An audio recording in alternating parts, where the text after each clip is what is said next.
Bom dia, boa tarde, boa noite, boa madrugada, meus caros alunos e colegas concurseiros. É um prazer estar falando com vocês diretamente dos estúdios de gravação do site euqueropassar.com.br e agora com a nossa matéria de direito previdenciário, pessoal. Você não confundiu não, isso aqui não é direito administrativo não, agora nós estamos trabalhando com direito previdenciário, pessoal. E o nosso foco continua sendo concurso público. E nós vamos observar que o direito previdenciário, pessoal, ao contrário de alguns dos outros ramos do direito, ele tem um viés muito próprio, principalmente quando a gente adentrar dentro do INSS. Porque o INSS ele é uma autarquia e, como a gente viu, as autarquias elas têm seus próprios regulamentos e seus próprios modos de estarem fazendo valer a nossa legislação, a nossa lei. Lembrando que sempre, qualquer ramo do direito que a gente ter, nós vamos ter as nossas emanações da lei vindo da Constituição Federal.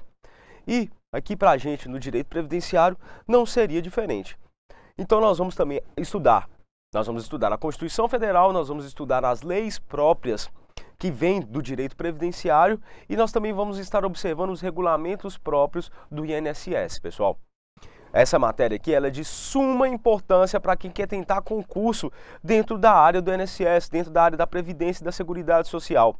Nós vamos observar que vários são os cargos e nós vamos ter muita gente tentando. Então, vocês veem que eu vou começar com vocês aqui no direito previdenciário, pessoal, aqui no nosso site euqueropassar.com.br. Então, vamos lá na nossa aula de introdução do direito previdenciário, pessoal. Como é que vai ser? Nós vamos ver que o sistema previdenciário brasileiro ele está inserido em um contexto maior, que é o contexto da Seguridade Social. E encontra sua matriz constitucional no capítulo 2 do título 8 da Constituição Federal, que trata da ordem social, pessoal. Como eu disse para vocês, e não é diferente de nenhum outro ramo do direito, a gente observa que dentro do direito previdenciário ele emana da Constituição Federal, de um rótulo específico que vai estar falando da ordem social. Por quê? Porque ele está inserido dentro do ramo da Seguridade Social, pessoal. A Seguridade Social ela não trata somente de previdência, ela trata também do auxílio social e da saúde, como nós vamos observar aqui.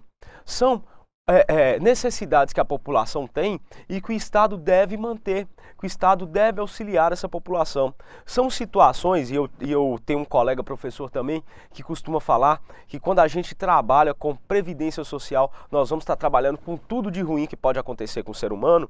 É porque é o seguinte, a previdência social, a seguridade social, ela tem como base, pessoal, justamente estar para aquele cidadão no momento em que ele mais precisa.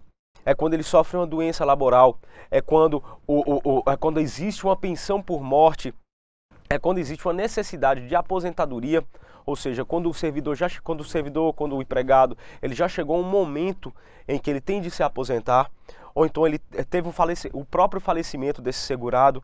Então nós vamos ter várias situações em que o Estado vai estar lá para poder dar um auxílio, para poder auxiliar esse cidadão nesse momento de dificuldade dele. E por isso chama-se Seguridade Social, pessoal. A Seguridade Social é um sistema de proteção social composto de 3 subsistemas, como eu disse para vocês. A Previdência Social, a Assistência Social e a Saúde, pessoal. E todos esses 3 subsistemas, eles são de obrigação do Estado Nacional. Nós vamos ver que o próprio artigo 194 da Constituição, ao inaugurar a regulamentação do sistema, anuncia que a Seguridade Social compreende um conjunto integrado de ações de iniciativa dos poderes públicos e da sociedade, destinadas a assegurar os direitos à saúde, à previdência e à assistência social. Esse é o texto do caput da Lei 194, do artigo 194 da nossa Carta Magna, da nossa Lei Maior, que vai estar dispondo justamente sobre a regulamentação do sistema de previdência social, pessoal. Aqui nós vamos falar desses 3 sistemas e nós vamos começar falando sobre a assistência social, já que ela vem regulamentada a partir do artigo 203 da Constituição, sendo que elas são de responsabilidades do Estado. Ela é financiada, pessoal, principalmente com recursos do orçamento da Seguridade Social, previstos no artigo 195 da Constituição, cujas ações serão prestadas a quem delas necessitar, independentemente de contribuição para o sistema. Então aqui a gente já viu uma diferença que nós vamos ter justamente da assistência social, a divergência que ela vai ter dentro da Seguridade Social, pessoal, frente à Previdência Social, desculpe. Porque a Previdência nós vamos ter a contribuição, enquanto que aqui a assistência social, ela independe de contribuição. Ou seja, eu não preciso ter entrado no que a gente chama de ter pago todas as mensalidades do INSS, por exemplo, ou eu ter pago a carência mínima de um determinado benefício. Não, todos os benefícios que emanam desse instituto jurídico, eles independem de uma contribuição anterior para que você consiga obtê-lo, correto? Essa é a principal diferença da assistência social para a previdência social, pessoal. Nenhuma eu vou ter que contribuir, na outra não. E aqui a gente observa principalmente que a assistência social, ela vem do Estado, justamente nessa questão de quando você não tem a condição de contribuir. Principalmente se você não tem essa condição de contribuir em virtude de uma doença, em virtude de uma enfermidade que você obteve, ou então em virtude de uma situação social na qual você está inserida. E o Estado ele vem aqui, através dessa assistência social, justamente auxiliar quem está nessa situação, pessoal. Por isso, independe de contribuições. E aqui ela tem por objetivo, pessoal, dar efetividade ao princípio da dignidade da pessoa humana, por meio da proteção à família, à maternidade, à infância, à adolescência e à velhice, o amparo às crianças e adolescentes carentes, a promoção à integração ao mercado de trabalho, a habilitação e reabilitação das pessoas portadoras de deficiência e a promoção de sua integração à vida comunitária, etc., conforme estabelece a Lei 8.742 de 93, que vai versar justamente sobre a assistência social no Estado Nacional Brasileiro. Então, vocês vão ver que ela vai ser efetivamente a dignidade da pessoa humana, a promoção da dignidade da pessoa humana pelo Estado Nacional. Posteriormente, pessoal, nós vamos ter também a saúde, que faz parte desses 3 microsistemas inseridos dentro da Previdência Social, da assistência e da saúde. A saúde, pessoal, ela é tratada pelo texto constitucional como direito de todos e dever do Estado, garantidos mediante políticas sociais e econômicas que visem a redução do risco de doenças e de outros agravos, e ao acesso universal igualitário às ações e serviços para sua promoção, proteção e recuperação. É assim que a Constituição ela vai estar dispondo para a gente do dever do Estado de garantir a saúde ao cidadão, aquele contribuinte à pessoa de direito, à pessoa natural, à pessoa física. Nós vamos observar, pessoal, que o acesso à saúde, como aqui está disposto, ele é universal e igualitário. Então nós vamos afastar um pouco essa confusão que a gente tem com planos de saúde, com a gente pagar um médico particular. Nós vamos observar aqui é a obrigação do Estado.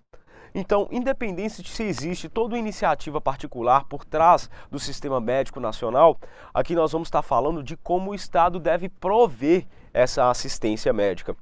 Então, por isso que nós temos o Sistema Único de Saúde, porque afinal a saúde ela tem que ser feita de que forma, como está descrito na lei? Através de um acesso universal e igualitário, correto? Então nós vamos afastar essa questão da rede privada, nós vamos afastar essa questão dos planos de saúde. Nós aqui estamos falando de saúde, como o Estado deve fazer, como o Estado deve provê-la ao cidadão comum. O direito à saúde é garantido através do Sistema Único de Saúde, o SUS, de administração compartilhada de todos os entes federados e está regulamentado pela Lei 8.080 de 90, pessoal. Então aqui nós já podemos entender que a saúde ela é garantida pelo SUS, ou então tenta-se garantir a saúde pelo SUS. E que o SUS ele é responsabilidade de todos os entes federados. Então ele é de responsabilidade tanto da União, como do Estado, como do município, como do Distrito Federal e territórios, correto? Então nós vamos observar também que ele está regulamentado e tem sim uma regulamentação própria através da Lei 8.080 de 90. Ah, mas espera aí, isso não está regulado na Constituição, mas tem lei própria? Pessoal, a Constituição, a gente sabe, vocês têm de observar isso nas nossas aulas de Constitucional, que também tem no nosso site, com os nossos outros professores, que a Carta Magna, em determinados momentos, ela só vai dispor como a lei deve fazer para regulamentar determinada situação. Então ela vem e fala que a saúde é necessária, que o Estado tem que manter a saúde igualitária de acesso a todos, mas tem de vir uma lei para poder regulamentar como isso vai ser feito, de onde vão vir os agentes públicos que vão fazer parte do Sistema Único de Saúde, como vai acontecer o repasse de verbas dentro desses órgãos da federação, desses entes da federação, para que se mantenha o SUS. Tudo isso vai vir através de uma lei específica, a Lei 8.080 de 90 neste caso. E agora, pessoal, nós vamos entrar diretamente na Previdência Social, que foi sim o nosso objeto de estudo desde esse nosso início de curso, e daqui para frente nós vamos ver muita coisa ainda acerca dela.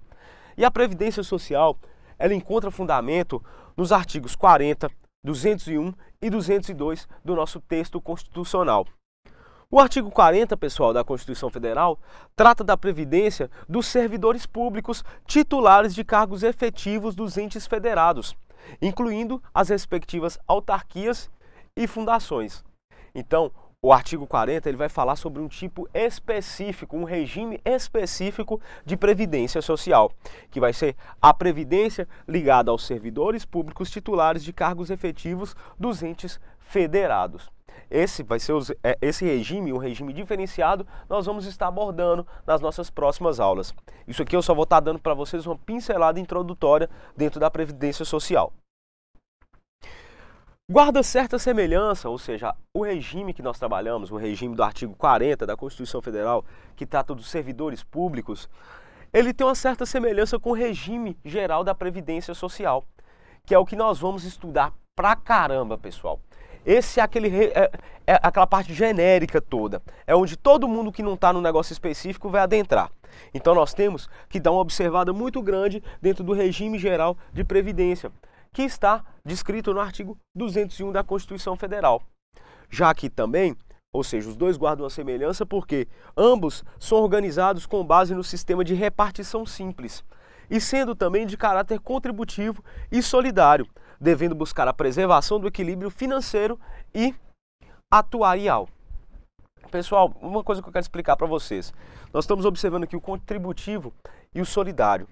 Contributivo porque todas as pessoas que vão estar inscritas tanto no regime geral do INSS como no regime dos servidores públicos, eles devem contribuir.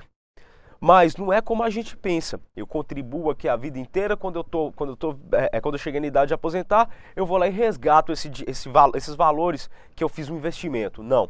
Ela é solidária, por isso ele é contributivo, ou seja, eu contribuo, e ela é solidária. Por quê?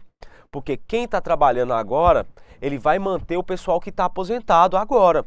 Então não tem essa questão de eu pegar o meu dinheiro e investir, correto? Eu vou pagar todos os meses porque esse meu dinheiro vai voltar para mim. Não. Na verdade, o dinheiro que você está depositando hoje, que você está contribuindo hoje, você vai estar mantendo as pessoas que estão aposentadas ou com algum eventual benefício do INSS agora. E quando você se aposentar no regime geral ou então no regime do servidor público, o que vai acontecer? Quem estiver trabalhando naquela época é que vai manter o seu benefício, a sua aposentadoria. Por isso que ela tem as bases como contributivo e solidário, correto? E é importante a gente ressaltar isso porque a gente não costuma observar isso com certa nitidez, tá? Posteriormente, pessoal, as regras a serem observadas para a organização dos regimes de previdência dos servidores públicos, além dos parâmetros mínimos fixados pela Constituição Federal, encontram-se na Lei 9.717 de 98. Sendo que o regime geral da Previdência Social é caracterizado por ser a previdência da grande massa de trabalhadores brasileiros. Então nós vamos ter uma certa diferença entre a Previdência Social do serventuário público e a Previdência do grande trabalhador brasileiro. Correto? Então, nós vamos observar que eles são subsidiários em relação aos regimes próprios de previdência, já que todos aqueles que não estiverem vinculados a um desses regimes e caso exerça alguma atividade econômica, estarão automaticamente e compulsoriamente vinculados ao regime geral da Previdência Social. Então, se eu tenho um regime específico, quem não estiver no regime específico e trabalhe, faça alguma atividade econômica, automaticamente deve ser inscrito no regime geral da Previdência Social, pessoal. E nós vamos ter o terceiro subsistema da Seguridade Social, que está organizado sob a forma de regime geral e é de caráter contributivo de filiação obrigatória. exceto se for um segurado facultativo. E deve buscar a observância dos critérios que preservem o equilíbrio financeiro e autorial, pessoal. Esse aqui foram só alguns dos iniciais que nós vamos ver, dos regimes iniciais, pessoal. E nós vamos ter, por último, só uma observação que eu vou falar para vocês sobre o regime de previdência privada, que é de caráter complementar, organizado de forma autônoma em relação ao regime geral de previdência social, sendo que esta sim é facultativa e baseia-se na constituição de reservas que garantem o benefício contratado. Então, ao contrário do nosso INSS, que é solidário, aqui não é mais solidário. Aqui eu contribuo e recebo, ok? Então, eu espero vocês na nossa próxima aula. Até mais, pessoal!